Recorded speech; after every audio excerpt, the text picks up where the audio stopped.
So how to use, just go into this.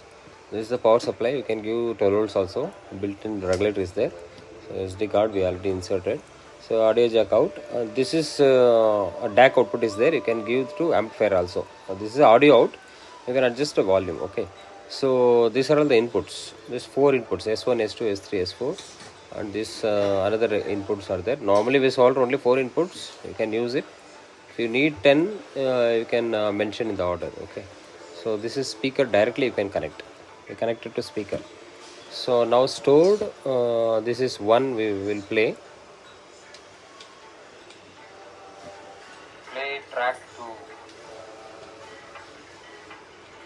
Track 1. So S1. S2. Play track 2. Play track 2. Play track 2. Play track 3. Play track 3. Play track 4. So each track it is played and off. Okay.